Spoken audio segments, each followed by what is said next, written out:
I just love this quote by Hippocrates. The natural healing force within each one of us is the greatest force in getting well. Our food should be our medicine, and our medicine should be our food. So what exactly is the ideal diet?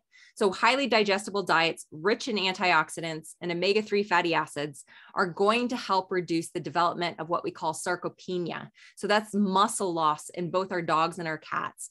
And older pets actually have a slightly higher protein requirement than maintenance need of young adult animals. That's the myth. So many times what's happening is our senior pets are being put onto a low protein diet, which is causing muscle loss, causing all sorts of health issues, because as we just said, protein is so important. And now we know they have higher requirements. So this is really important to prevent or minimize age-associated losses in the body's protein reserves and to support the ability to respond to stress. So an ideal diet for senior pets, research has actually shown that dogs fed diets containing at least 32% protein had an increased percent lean body mass in comparison to senior dogs fed a lower protein diet.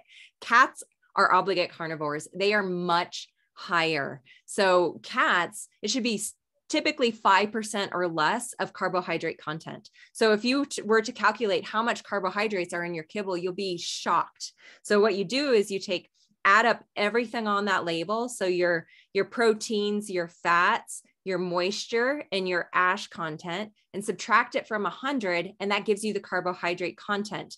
Most kibbles are 50 to 70% carbohydrate. So we're definitely not getting the 32% or higher of that protein content that's necessary.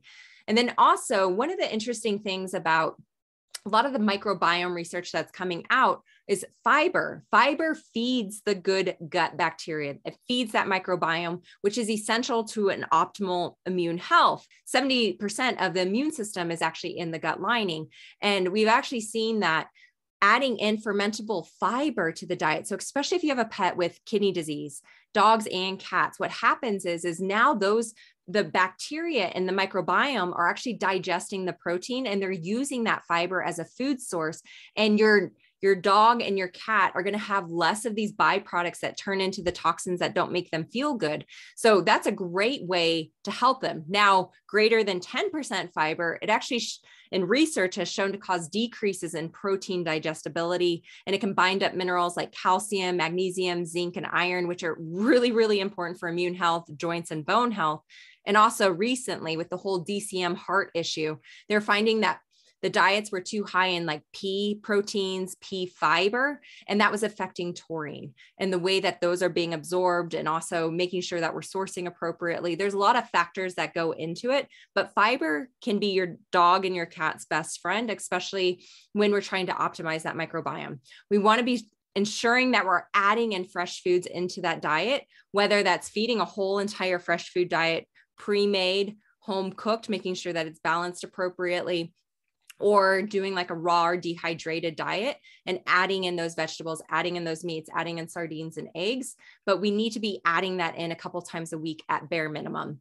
We need to be adding in omega-3 fatty acids. That is essential for brain health, for cellular health, and for joint health, and reducing the inflammation that's present in your pet's body. And as I mentioned, ideally that 7 to 10% fiber content area. So both soluble, both insoluble fiber. You'll see in some of these probiotics, we have prebiotics that are going to be a source of fiber and nutrition for that beneficial bacteria in the gut.